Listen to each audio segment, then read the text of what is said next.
Hey everyone, yes, I went to another book fair. The quest to complete series and all the books by various authors continues. I'm going to go through the sci-fi, then the fantasy, and then the miscellaneous. Let's start with the sci-fi. I am continuing to collect all the culture novels. This is Excession by Iain M. Banks, and I also picked up Surface Detail. I think that means I've only got about 2 of the culture novels that I don't have. I've only read 2 of them. I plan to read the 3rd one very soon. I also picked up We by Yevgeny Zamyatin. We by Yevgeny Zamyatin. This is probably the book out of all these that I'm most interested in reading. When you talk about dystopian fiction, there's the usual 3 of 1984, Brave New World, and Fahrenheit 451 also gets lumped in there. But this one is kind of a precursor. This inspired 1984. It was written, I think, in like the 1920s, and it was suppressed because of what was going on in Russia at the time. What I do know is that it's set in about 2600 and it is the archetype of the dystopian novel. I also picked up some William Gibson. This is Idoru. This is part of the Bridge trilogy. I believe it's the 2nd book. I also picked up All Tomorrow's Parties, which is the 3rd book. I believe the 1st book is Virtual Light, which I already have, so that completes that trilogy.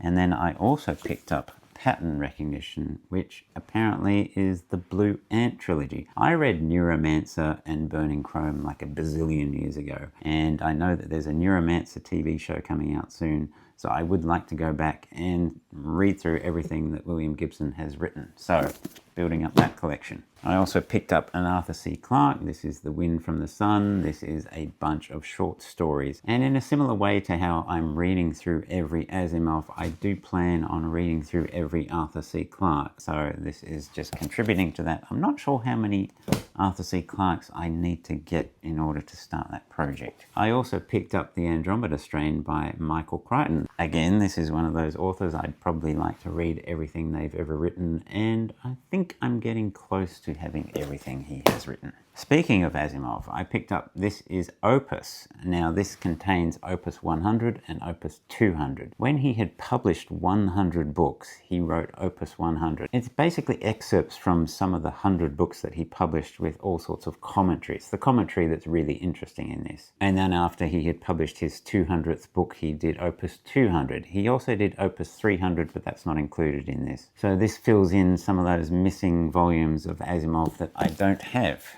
Still sci-fi, but kind of leaning towards fantasy. This is Intervention by Julian May. She wrote the Saga of the Pliocene Exiles, which is kind of more fantasy-based. Then she went and wrote the Galactic Milieu trilogy, which is more sci-fi based. It's set in the future, whereas the other one was set in the past, and this is kind of a connecting book. I actually already have this, but I have this massive hardcover. This is actually a 1st edition. It's always a struggle to find space on the bookshelves, and so generally I avoid hardcovers because they take up so much space. So if I can find a mass market paperback or a smaller version of a book, I will go for that in preference to a hardcover. So I'm replacing that hardcover with this paperback.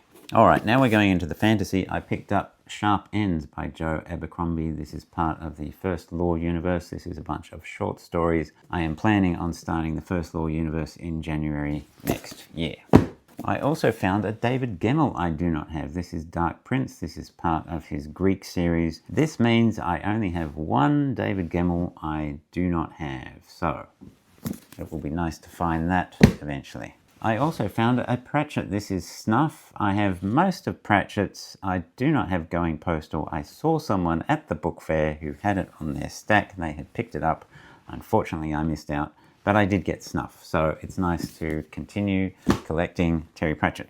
I also picked up The Nomad of Time by Michael Moorcock. This is known as the Oswald Bastable trilogy. It's set in 1903. This guy, Oswald Bastable, gets teleported into some other fantasy world. And if you know anything, Oswald Bastable is the main character in The Treasure Seekers by Edith Nesbit. I don't know what the connection is. Obviously, Moorcock was a fan of The Treasure Seekers and those series of books by Edith Nesbit, and it will be very interesting to see why he decided to use that character.